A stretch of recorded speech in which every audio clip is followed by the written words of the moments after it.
On top of echoing what Claudia's just said, the idea that the victim can't cure the crime is an incredibly significant and a powerful one. And that's why I think it's right and appropriate and proper that the Big Tents event today includes people from way beyond the confines of the Jewish community and the pro-Israel community. But what it boils down to, the question is how to reignite, re-inspire and re-energise the campaign against whatever we want to call it, anti-Zionism, delegitimization, anti-Semitism. The answer comes back to the same point. Be active, get active. If you're not in a trade union and you're able to join one, join one. When you see these resolutions appear, speak out. If you feel that you're the sort of person that wants to join the local branch of your political party, join the local constituency party association and be there and engage on the issues and become a voice for Israel and an advocate for the Jewish community. If your concern is Israel's deteriorating position in the NGOs, or Amnesty, Christian Aid, Oxfam, all the organisations we've talked about today have branches in your cities and in your towns that are democratic and open and ready for your participation. We don't do enough of this as a Jewish community. We need to get that kind of political activist blood flowing back through our community again, and you'll be surprised.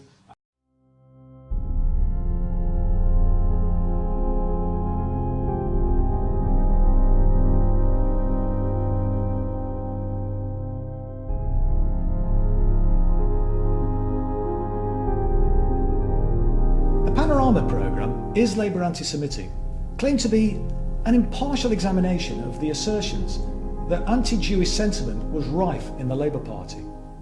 The evidence seemed pretty conclusive. It would certainly lead most people with no prior knowledge to assume the Labour Party really did have a problem with anti-Semitism. We were told about examples of anti-Semitism since Jeremy Corbyn had become leader. Statistics were laid out, showing how people were actually expelled and how long it took to deal with cases.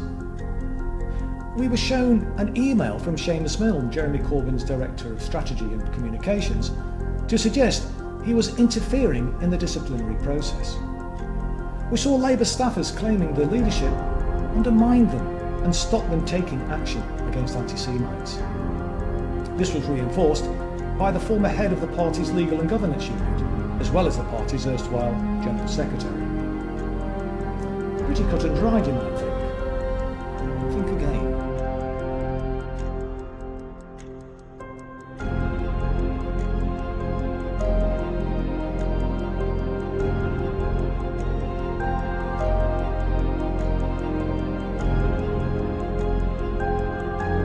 Yes. Do you believe the Labour Party is anti-Semitic?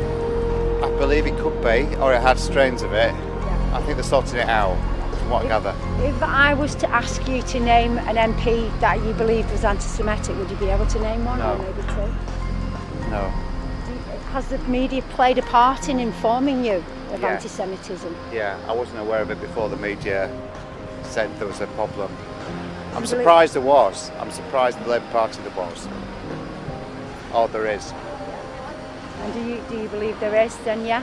I still don't know. I mean, I believe they say there is, so I can only go by what I'm told. I don't know. Thank you for that. All That right, was amazing. thank you. Thank you so much.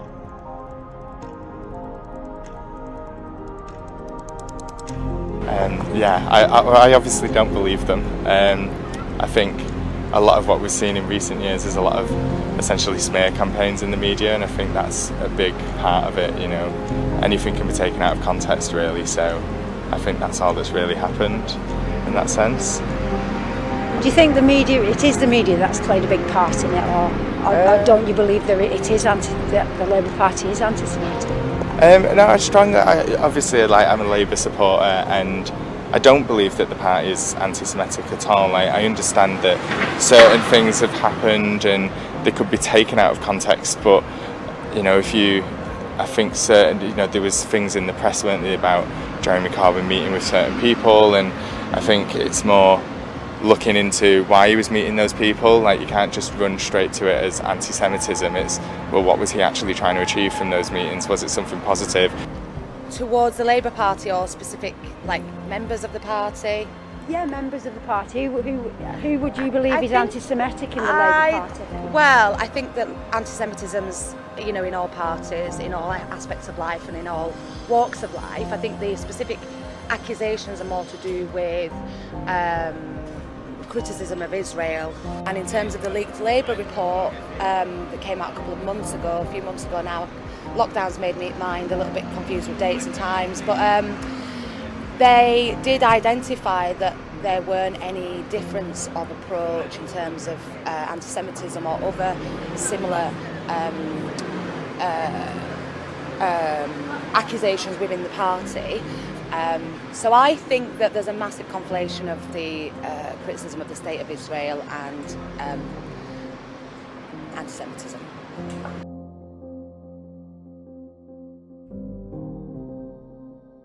No, I don't think it is at all. They even had the Chakrabarti report that sort of cleared all that anyway. So it's just been a thing, I think, from the sort of Israelis wanting sort of the government to be on board with them, rather than sort of like knowing that Corbyn wouldn't have been with the way things are going on in Palestine. So I think the whole anti-Semitic thing was just a whole media thing pushing all this. Curiously, none of the programme's participants were named.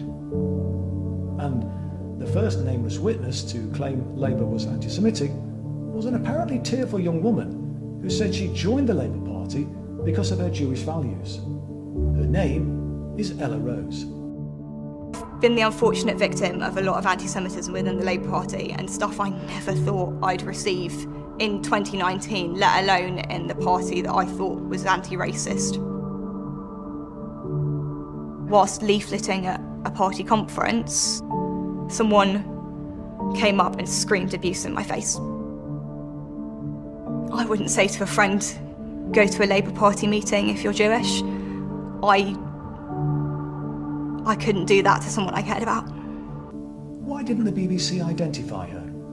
Was it because she previously worked at the Israeli embassy? Maybe it's because she's an influential member of the Jewish Labour Movement, or JLM, which is affiliated to the Labour Party. The JLM's objectives are to promote what it refers to as socialist Zionism. Its rules instruct members to maintain Jewish identity and support the rights of Jews everywhere to lead full lives as equal citizens. But their rules don't seem to apply to Jewish supporters of Jeremy Corbyn. Ella Rose also featured in a 2017 Al Jazeera documentary exposing the influence of the Israel lobby on British politics. I saw Jackie Walker on Saturday and thought, you know what, I can take her. She's like 5'2" and tiny. That's why I can take Jackie Walker. Charles McGrath training.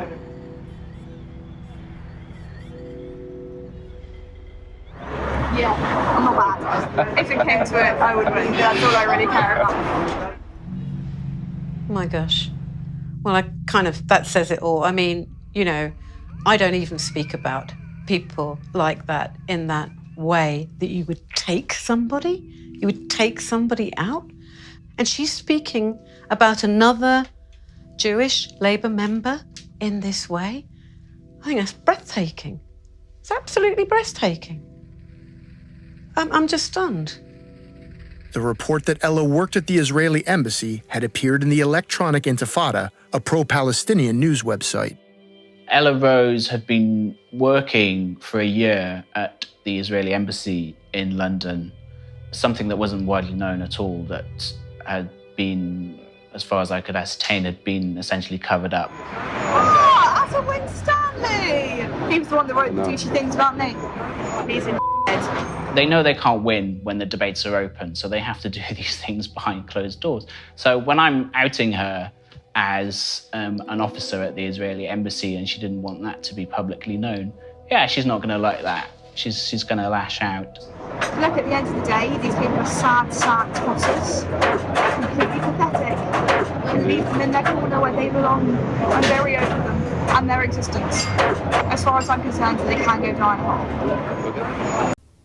Perhaps the BBC didn't name her because she's a close friend of the Israeli embassy official Shai Massad, who was recorded by the Al Jazeera documentary plotting against MPs who criticised Israel's apartheid regime.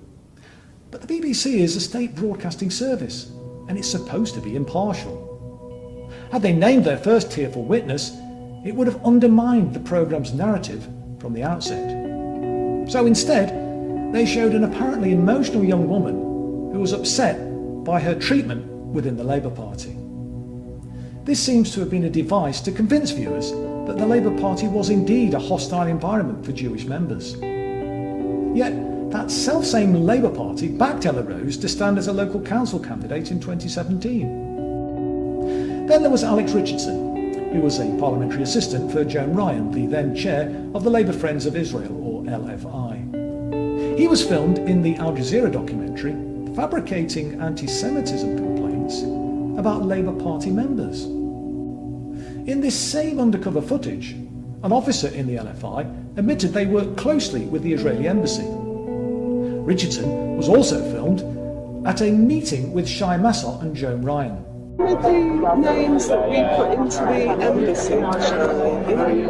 And just now got the money. It's more than 1 million pounds. It's a lot of money. And then, and now I got the money. So from Israel. So it's not physical. Yeah, it's improvement. And then, I didn't think you had it in your bag. Why were an experienced journalist and a dedicated BBC research team unable or unwilling to provide this background information? Former Labour staffer Sam Matthews, who worked for Yvette Cooper's leadership campaign, shocked viewers when he said he'd been driven to the brink of suicide by Jeremy Corbyn's aides because of the pressure they were putting him under. But the Seamus Milne email that was cited as evidence of this pressure was misrepresented. The extract used in the documentary said, "Something's going wrong, and we're muddling up political disputes with racism. I think going forward, we need to review where and how we're drawing the line." But the full email shows that Milne was actually responding to a former employee who'd asked him for his view on a complaint. After the documentary was aired, his response was put into the public domain.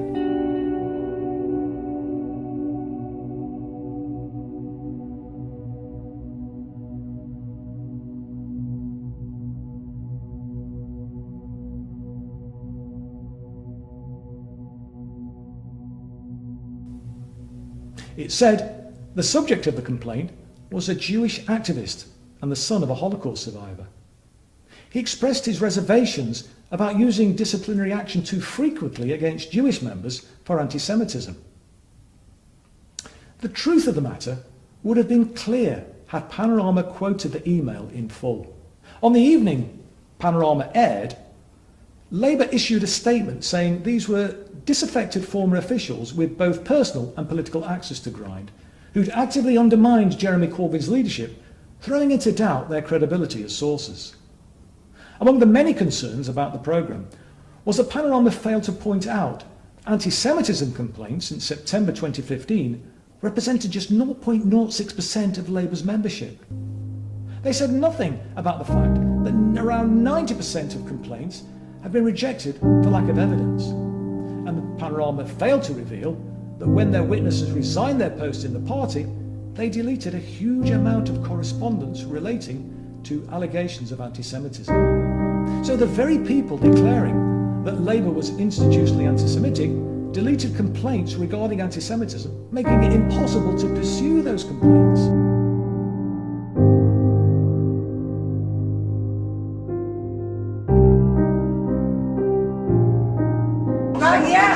My experience of anti-Semitism is because I come from a mixed background. I have I'm classically half Jewish.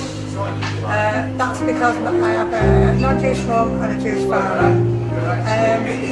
We currently live in Bolton at the moment, but we did used to live in Middleton, which is a district of Manchester, many years growing up. And we got a lot of anti-Semitism because of my dad being Jewish. Basically consisted of swastikas being painted on the door, my dad's cars and motorbike bikes would get robbed and taught. My dad would be spatting walking up the street.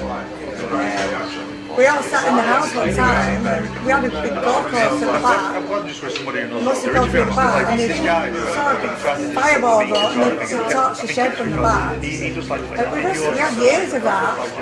And obviously that affected my relationship, marriage a lot, you know. And eventually at the end of it, they split up and all that. Have you ever been a member of the Labour Party? Are you? I am a member of the Labour Party, yes I am. You are a member of the Labour Party, and how long have you done? I joined in 2010. When I seen the damage that the Tory party was causing, I saw Ed Miliband coming and I thought, I'm going to join the Labour Party. And that was it. Yeah. And have you ever experienced any racism or arbitrary behaviour? No. I feel that I've been personally disappointed with the left because it's good to care for minorities and to stand by the vulnerable, but it's also very important to stand by freedom of speech. The vulnerable cannot get in a position of power unless they have freedom of speech to talk about their problems. If you take that away from them, regardless of the pretext, regardless of how well-sounding the pretext is, then you disenfranchise the powerless. So that's pretty much how I see it, and it's been a parallel between how nicely I've been treated as a Romanian by the left and how badly I've been treated by the left as a person expressing her opinion. So it seems that the left is very good at welcoming people of every minority, treating people like people when they are of a different color, ethnicity, whatever. I'm Romanian, so I'm used to being treated quite badly in certain circles. But the left has welcomed me with open arms. It's been very marvelous. But when I was to express my opinion, then I felt discriminated. I felt discriminated against as a exerting my democratic rights. What's happened is basically the people who are actually online that were from the centre, JLM members, Labour against anti-Semitism, the National Jew account, because I've kind of remained online on Twitter as a presence, they've done everything they can to get me off there. They will attack people that support media more. So recently, the person who runs the National Jew account has trademarked my logo.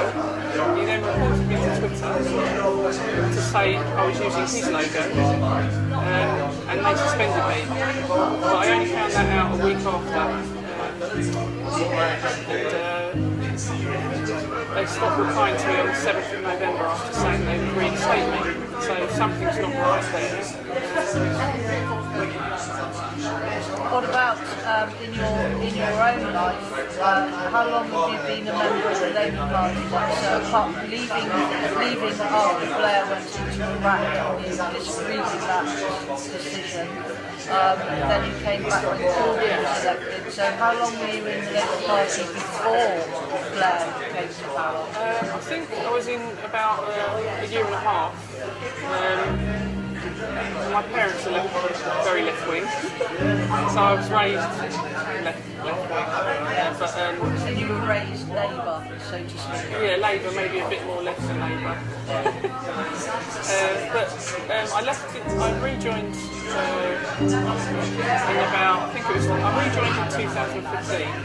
And I left in 2016 because of the abuse that the left wing were getting. So people particularly Mark Bosworth, I felt that the abuse towards left-wing Jews, Faith members and pro-Palestine members was inexcusable, especially during the purge. It was during the purge that Tom Wilson was involved in around that time. Are you now a member of the Labour Party? I'm a member of the Labour Party now, but on August the 2nd, I'm a member of the Labour Party now, but in early August I was suspended by Jenny Formby, using her special powers. So I've had no questions. It was basically because my Twitter. There was an allegation against you by Jenny Formby. The allegation was that my Labour Left Voice Twitter account possibly brought Labour into disrepute, which is a catch-all. I think the only question left to ask you really is, have you ever encountered anti-Semitism within the Labour Party? The main abuse I've had of is a lot of non-Jewish members Labour against anti-Semitism, JLM, and the right wing of Labour. And that's mostly online, but it's spilled over into real life. I've had 3 police cases for hate crime and harassment. Yeah, it's in your personal life, you've been attacked in your personal life at home. It spills over. I was sent an unsigned letter from the CIA campaigning against, and that was unsigned, which I found menacing. It was to say, we're going to write about you. Can you answer these allegations? It was unsigned, and the police said they established that I had sent it, and it was sent to my parents' address, so there was no need to do that. And my Jewish family came over in 1700, so within the years, way before all the deputies were even created.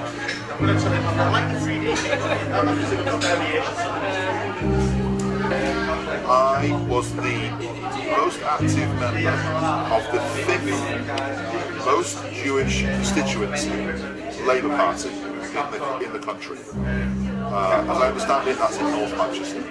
I was a very active member there. I went to every single meeting. And the thing that was most conspicuous about it was the absence of discussion until the anti-Semitism crisis exploded internationally in the media, was the absence of discussion of Jews in particular. Despite the fact that we were in a highly Jewish constituency, as I understand it, it's the 5th most Jewish constituency in the country and the 2nd most Jewish constituency in the whole of Greater Manchester. Therefore, when the anti-Semitism crisis blew up, everybody in the constituency was looking at each other and wondering, where's all this anti-Semitism? Because in all the time that I've been there, I've never seen a person asked what religion they are, asked what ethnicity they are. I'd never seen that happen once in all of the, maybe if I was to say 3 dozen meetings, that would probably be about right. The 3 dozen meetings I've been to, I haven't seen a single person ask what ethnicity or what religion they are. And of course, with most Jewish people specifically, you can't visually detect that they're Jewish. And therefore, the people who might have been or might not have been Jewish in that room, nobody knew who they were, and nobody cared who they were. That's how little there was in terms of anti-Semitism going on in the Labour Party. A 2017 YouGov survey showed that since Corbyn became Labour leader in 2015, anti-Semitic views amongst Labour voters had actually reduced. In addition to the YouGov data, a September 2017 report from the Institute for Policy Research found the political left captured by voting intention or actual voting for Labour appears in these surveys as a more Jewish-friendly or neutral segment of the population. The research also noted the absence of clear signs of negativity towards Jews on the political left was particularly curious in the current context, as there were perceptions among some Jews of growing left-wing anti-Semitism. Furthermore, a 2016 report on anti-Semitism by the House of Commons Home Affairs Committee also highlighted the mismatch between the media coverage and reality. The committee found that despite significant press and public attention on the Labour Party, there exists no reliable empirical evidence to support the notion that there is a higher prevalence of anti-Semitic attitudes within the Labour Party than any other political party. And the Media Reform Coalition conducted in-depth research on the media coverage of Labour's anti-Semitism controversy during the summer of 2018. they identified numerous inaccuracies and distortions in online and television news. They said their findings were consistent with a disinformation paradigm. Many of the industrial-scale allegations were made by organisations hostile to the Corbyn project, whose complaints invariably focused on comments about Israel and Zionism. One of the most energetic complainants was the Campaign Against Anti-Semitism, or CAA, which is under investigation by the Charities Commission for breaching the Commission's rules. The CAA's head of political investigations referred to Labour's election defeat by saying, "The beast is slain." Panorama suggested that new members who joined Labour when Corbyn was elected allowed breathing space for anti-Semitism to arise, but provided absolutely no evidence to back this up. Just as no evidence was offered to support Sam Matthews' claim about the creation of a culture within the Labour Party that makes anti-Semites feel it's their political home. They also featured Professor Alan Johnson, but failed to mention that he worked for the Britain-Israel Communications and Research Centre, otherwise known as BITCOM, a pro-Israel lobby group. John Ware, who presented this documentary, has fronted various Panorama programmes since 1986, but some of his work has been criticised as Islamophobic. In 2005, he made a film attacking the Muslim Council of Britain shortly after the 7/7 London bombings.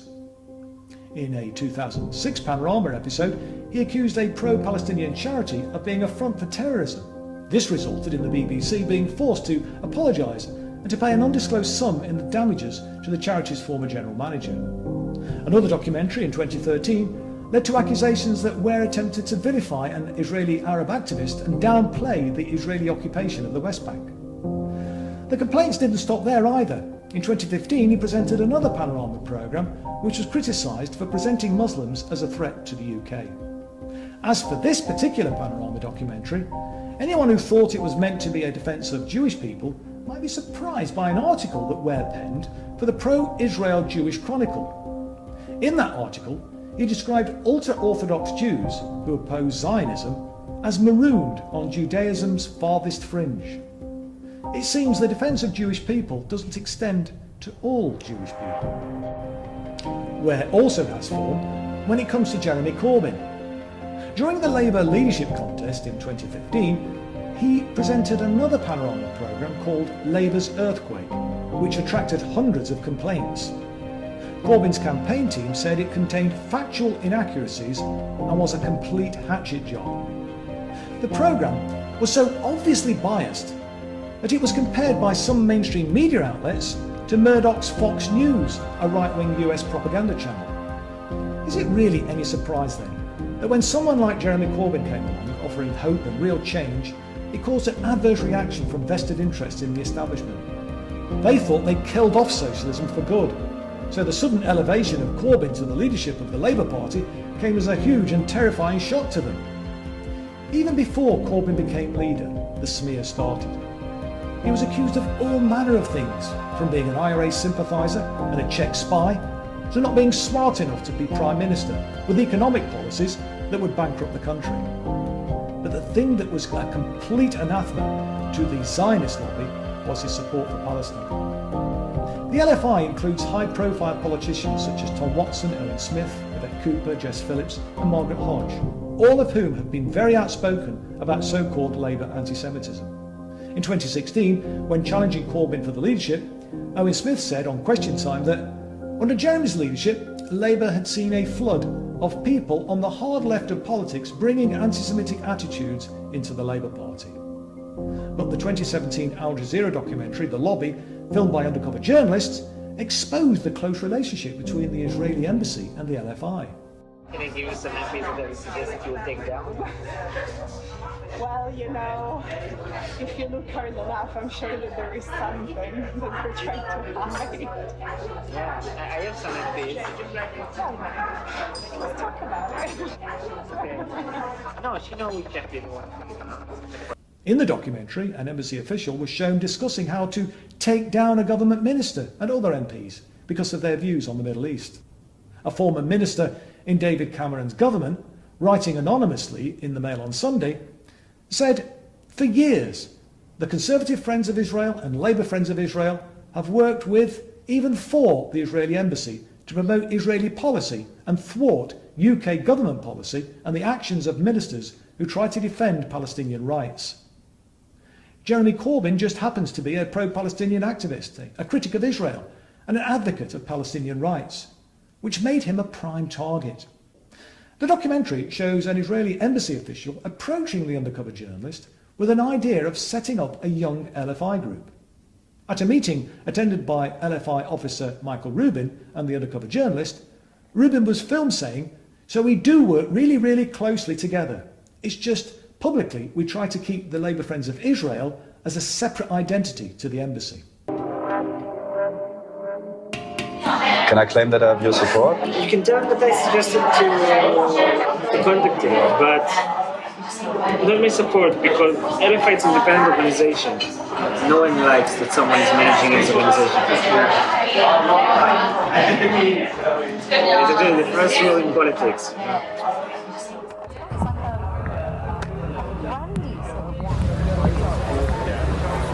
The embassy helps us quite a lot, when bad news stories come out about Israel, the embassy sends us information so we can sort of counter it, getting it directly from the horse's mouth, as it were. It's quite helpful.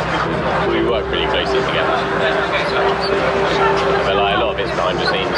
We've got to be careful because I think there's some people who would be happy to be involved in a young LFI who wouldn't necessarily be happy if it was seen as an embassy thing. So I think Shy helping with background, So I think definitely keeping Shy up to date and letting him know what we're doing. I think we just have to be careful for it not to be seen as a young Israeli embassy, like we want it to be distinguished by itself. So we do work really, really closely together. So it's just publicly, we sort of try and keep LFI as a separate identity to the embassy, because being LFI allows us to reach out to people who want to get involved in the embassy. Keeping it as a separate thing is actually better for everyone, because ultimately we've got the same end goal of getting more young people to be pro-Israel and to understand the conflict. So it's just how you do it. All this suggests that the LFI is merely a front for the Israeli embassy. Bitcom is one of LFI's major funders. Maybe the reason the BBC didn't name their sources was because 8 out of 10 had leading roles in the Jewish labour movement, which passed a vote of no confidence in Jeremy Corbyn a few months before the broadcast. They were also one of the complainants to the Equalities and Human Rights Commission, alleging that the Labour Party was institutionally anti-Semitic and had previously threatened to disaffiliate from Labour over alleged anti-Semitism. All this helped the corporate media to claim that Jews weren't welcome in the party.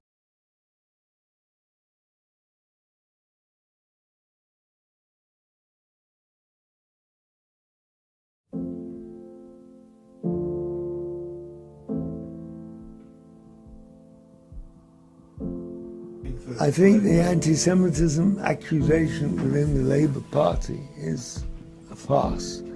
And it's based on the fact that they conflate us, as you may perhaps touch on later on in this interview, they conflate Zionism and Judaism, and they try to promote their agenda by saying that Zionism is in fact the same as Judaism, and which allows them to bring up the accusation of anti-Semitism, which generally speaking around the world nowadays, wasn't always so, around the world nowadays, they don't want, people and parties do not want to be accused of anti-Semitism. Do you believe Jeremy Corbyn is anti-Semitic? Jeremy Corbyn is, as far as I can see anyway, is an activist for human rights and has been for years, and he supports the Palestinian cause, but not because he wants to be against Jews in any way. I don't think he's an anti-Semite at all, but he understands that Zionism and Judaism are not the same thing, and his support of the Palestinians and his opposition to what the Zionists are doing on occasion certainly is not because of anti-Semitism. To accuse the Labour Party of being institutionally anti-Semitic is, I think, is nonsense. It's a political party, and they support, for some reason or other, in recent times they support very strongly the Zionist agenda, and they to accuse them of being, and there are people among them in the party who oppose this unconditional support for Zionism, and because they oppose this unconditional support for Zionism, they are accused of anti-Semitism. That's because in the world, in a great part of the political world at large, Zionism and Judaism are conflated. So opposition to Zionism means anti-Semitism, but it's nonsense. Yes, I've heard about this idea that people within the program were linked to Israeli lobby groups. It doesn't surprise me in the slightest. The organizers of the program made sure to obtain people who are likely to say the right thing from their point of view. So the Palestinians are the indigenous population of Palestine, and we have to give them their rights. And so whenever I've spoken in public along those lines, I've been criticized strongly by certain groups, sadly, within the Jewish community. And there was one occasion, it's going back now a few years, about, I think it was 2014, I think it was after the attack on Gaza, one of the attacks on Gaza.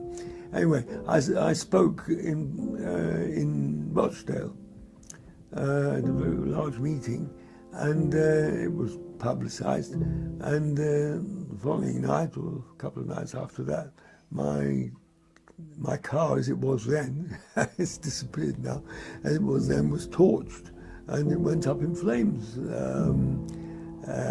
It could have been very dangerous, actually. It could have exploded. It had petrol in it, and it might have actually caused the injury, but thankfully nothing like that happened.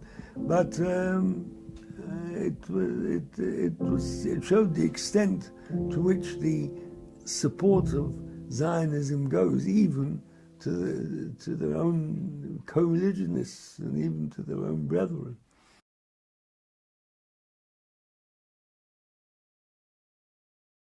Sure not. The Zionist lobby and their whole state have no right to speak absolutely in the name of the Jewish people at all. They have no right. Do you believe the state of Israel interferes in the politics of other countries to promote Israeli interests? Yes, sure. As you can see in the United States, even here in England, you can see they are completely mixing into the politics and into the votes, that everything should be in order to their interests. They would throw out any politician who is anything critical. They would make a whole balloon, blow up a whole balloon of anti-Semitism, of so-called anti-Semitism, that he's against the Jewish people. That's why he's dangerous to be in politics, so we need to throw him out. And this is completely not right. What do you think of the current state of the British media? The British media?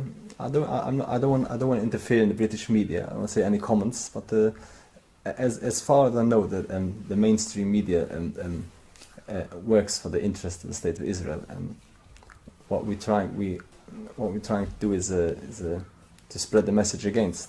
Of course, they're working hard to promote other countries to promote the Israeli interest. They have a very, very powerful lobby in the United States, and even here in England, they also have the CST and other organizations who are working in their behalf. They're working very, very powerful. They put in a lot of money, let's say, in the votes in the United States. Every politician would say even one word against them, he's be political killed, he political suicide. The Labour Party, and the leader of the Labour, the former leader of the Labour Party, Jeremy Corbyn, I know him for many years, maybe 15 years. he is not anti-Semitic at all. We speak with him many times. We have many meetings with him. He is not anti-Semitic at all, completely not. He's clear not anti-Semite. But he speaks against the policies of the State of Israel. So because of that, they label him as an anti-Semite. When he becomes in the media as an anti-Semite, this means political suicide in today's day.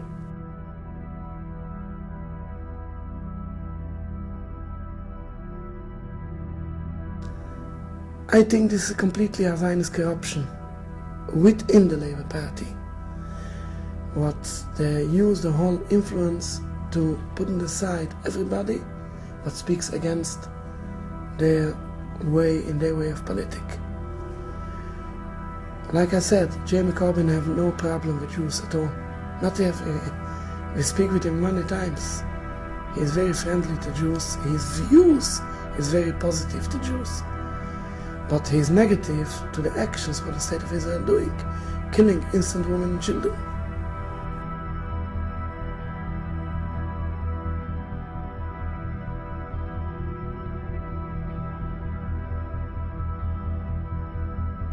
%, the Israeli lobby groups are in the background and behind under the BBC Panorama documentary. And we observed that very many times that the Zionists have a big influence on the media.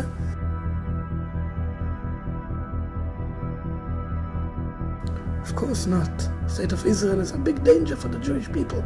Give a look, for example, the State of Israel say we want to make a safe haven for Jewish people. Jewish people need a safe haven. Now just look at the two facts. The most danger place for Jews today, for Jews, not for Muslims, for Jews, the most danger place is in the State of Israel. The solution of the State of Israel, we don't believe in a two-state solution at all. Because the State of Israel, as I described in the beginning, it is a rebellion against the Almighty. A rebellion against the Almighty can't be succeed. It's written in the Torah in Numbers 14:41. Why do you rebel against God? You will not succeed. A rebellion against God can't be succeed. The State of Israel will come to an end. We hope and pray for a peaceful end, but it will come to an end. You're asking if I feel safe here in UK as a Jew. I can say again that the State of Israel is the most dangerous place for Jews. I myself am born in Jerusalem. I'm 7 generations already in Jerusalem. But my family gone out from there, didn't want to leave under the Israeli regime. I mean, my family is not the only one. Since the creation of the State of Israel in 1948, tens of thousands of Jewish families has gone out. They didn't want to live under the Israeli regime. It is the most dangerous place for Jewish people today. Take, for example, I live here in England for 33 years.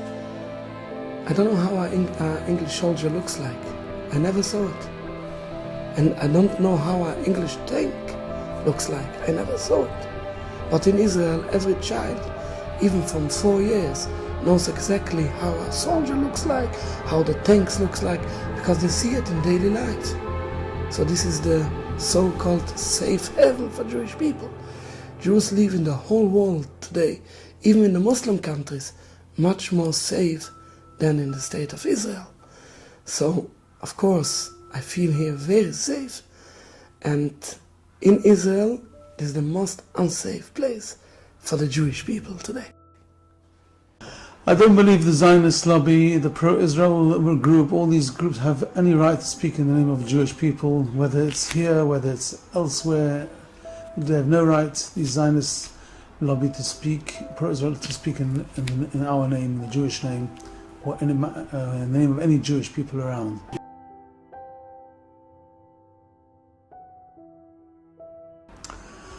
I think it's a disgrace that, you know, I think the anti-Semitism, this accusation of anti-Semitism in the Labour Party, I think it's disgusting, the whole accusation. It's a disgrace that, you know, how these pro-Israel lobbies have managed to dominate and managed to mix into political parties here in the UK. I don't believe Jeremy Corbyn is an anti-Semitic person.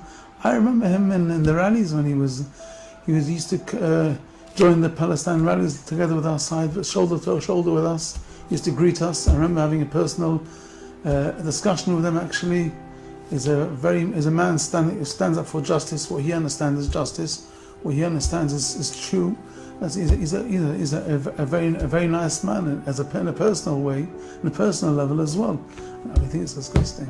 The Jew, we stand for peace. We stand for justice. We really feel it's this. What they have done to the Palestinians is outrageous. You know how they from the start expelled Palestinians from their towns and villages. Until this very day, they're not giving basic justice for the Palestinians. I think it's something outrageous. As me as a Jew, it's very, very disturbing. It's speaking in our name and blinding, unfortunately, blinding so many people, so many Jewish people like me, to believe in their propaganda and hiding the truth from the world, and in particular hiding the truth from Jewish people as well.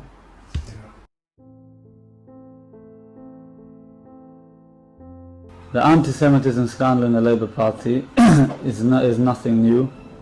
Something which Zionists have been doing since their movement has begun. Anyone who supports them, no matter what motive or intention that person should have, even if that person is genuinely an anti-Semite, becomes labelled as a lover of the Jewish people. And anyone who's against them, no matter what intentions that person should have, is automatically labelled as an anti-Semite. Do you believe Jeremy Corbyn is an anti-Semite? I don't believe that Jeremy Corbyn is anti-Semite.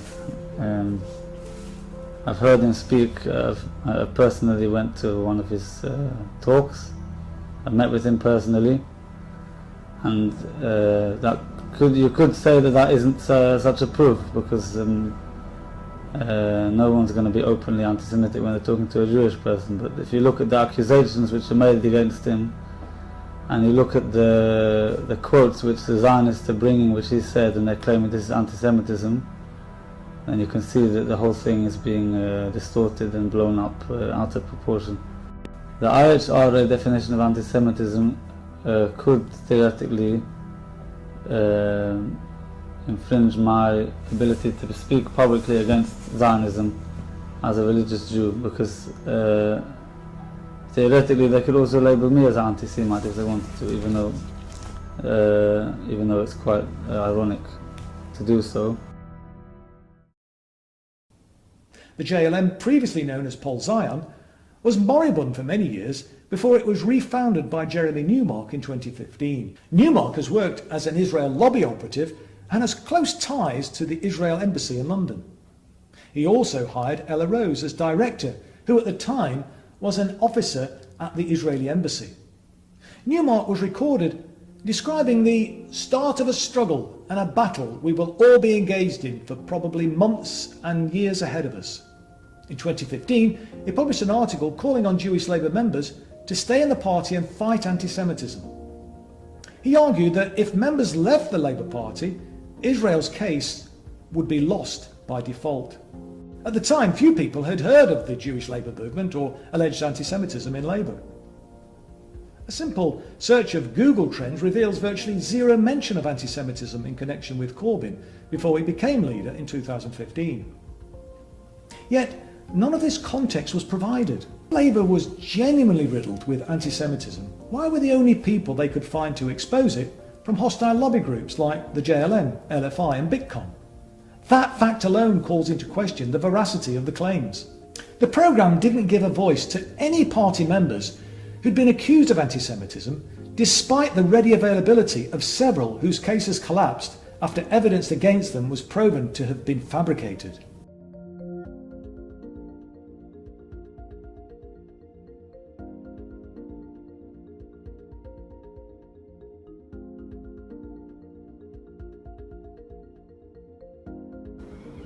I don't think anyone was aware or even thought twice about whether Ben Westerman was Jewish or not. I don't think it entered anybody's head.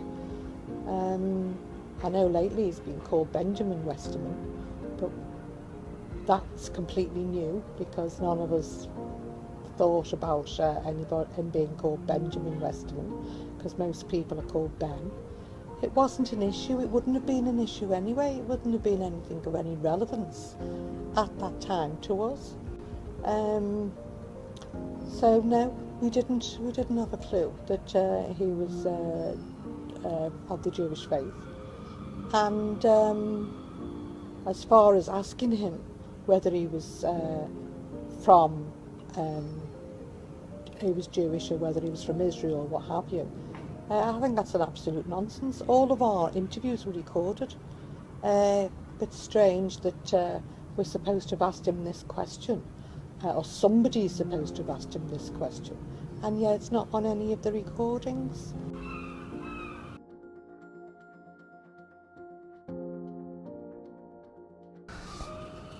There was a lot of complaints to the complaints department from ordinary members.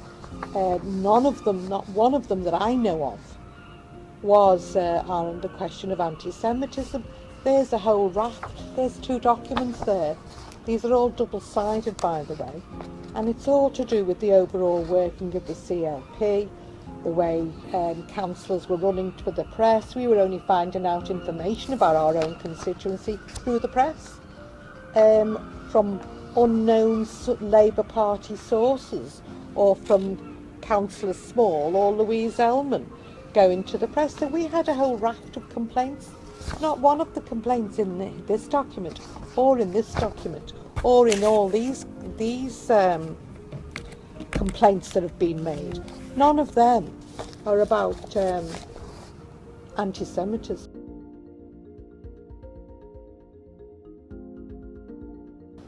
The BBC, if they wanted to do a fair programme, and if they wanted to get some balance and come across as credible, really, I think they should have interviewed some of the people who were interviewed by Ben Westerman, or just even people from the constituency itself, on the left, because there's plenty of representation on the BBC of people who are on the right.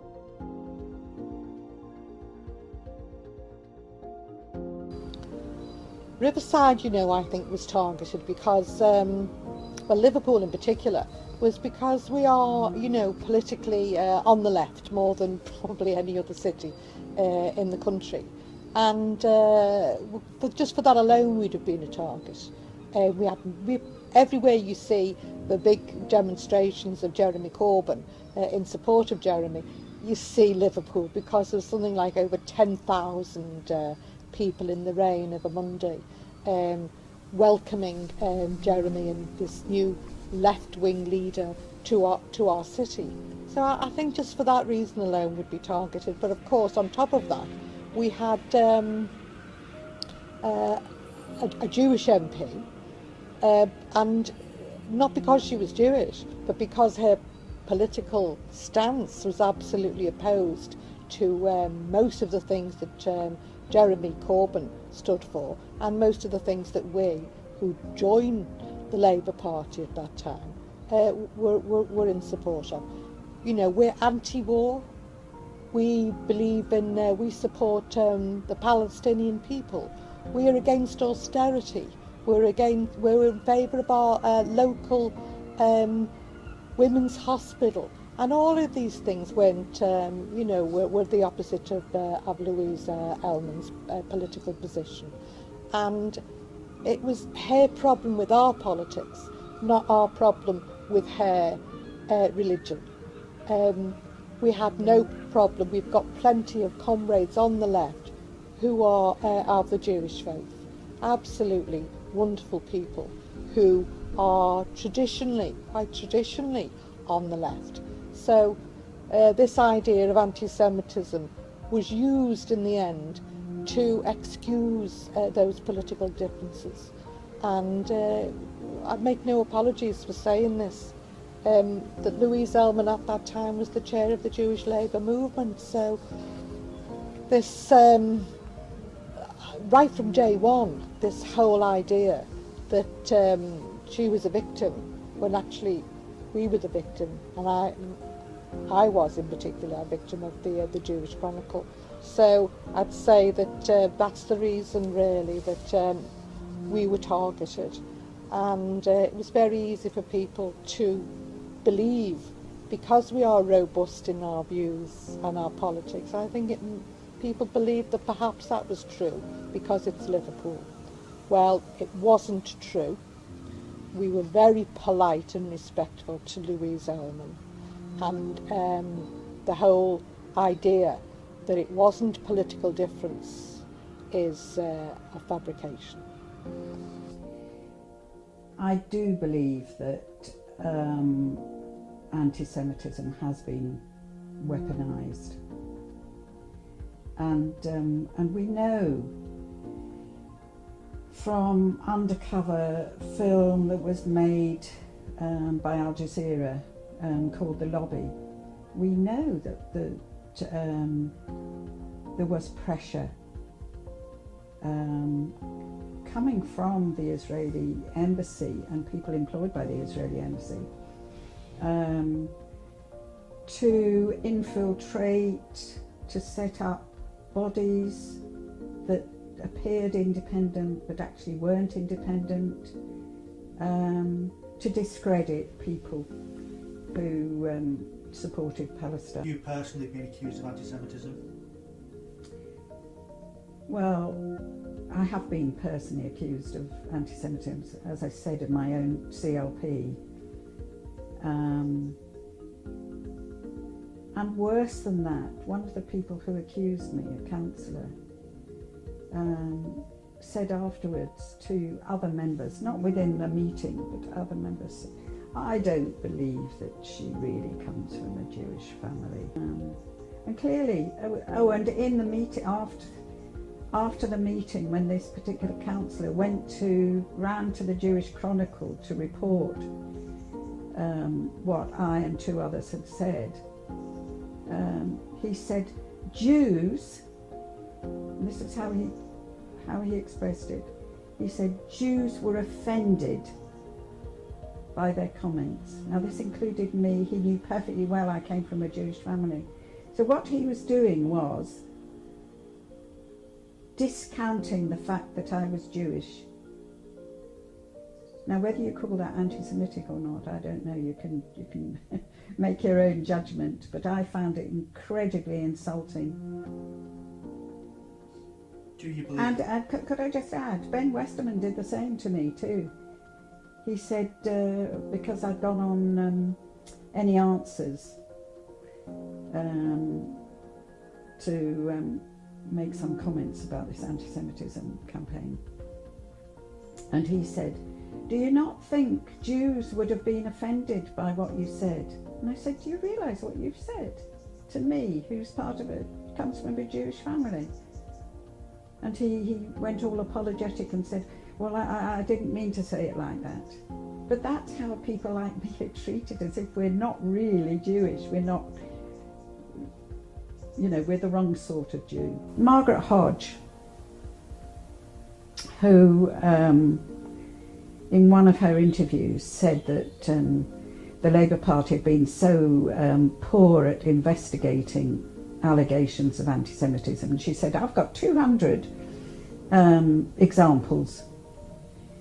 Well, it turned out that when the Labour Party and Jenny Formby investigated these 200, it turns out of 200, there were 20 examples from members of the Labour Party.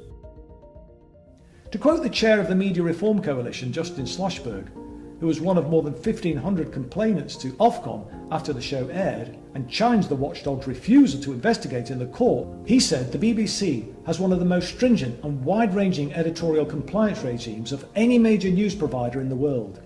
It's truly astonishing that such a skewed treatment of evidence and one-sided presentation of a major political controversy passed through the gates of its senior editorial management. It's a pity the BBC allowed its flagship current affairs programme to produce such a shoddy piece of journalism based on the personal accounts of a few disgruntled individuals who opposed Labour's new socialist direction under Jeremy Corbyn. Often when there is dissent expressed in the United States against policies of the Israeli government, people here are called anti-Semitic. What is your response to that as an Israeli Jew? Well, it's a trick. We always use it. When from Europe somebody is criticizing Israel, then we bring up the Holocaust. When in this country people are criticizing Israel, then there are anti-Semitic. And the organization is strong and has a lot of money, and the ties between Israel and the American Jewish establishment are very strong, and they are strong in this country. As you know, they have power, which it's okay. They are talented people, and they have power, money, and media, and other things. And their attitude is Israel, my country, right or wrong, the identification. And they are not ready to hear criticism. And it's very easy to blame people who criticize certain acts of the Israeli government as anti-Semitics, and to bring up the Holocaust and the suffering of the Jewish people, and that justify everything we do to the Palestinians.